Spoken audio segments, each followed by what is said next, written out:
يا أيها المزمل قم الليل إلا قليلا نصفه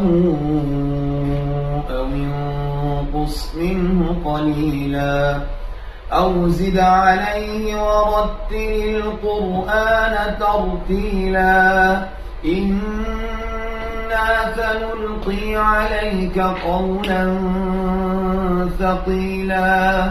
إن ناشئة الليل هي أشد وطئا وأقوم قيلا إن لك في النهار سبحا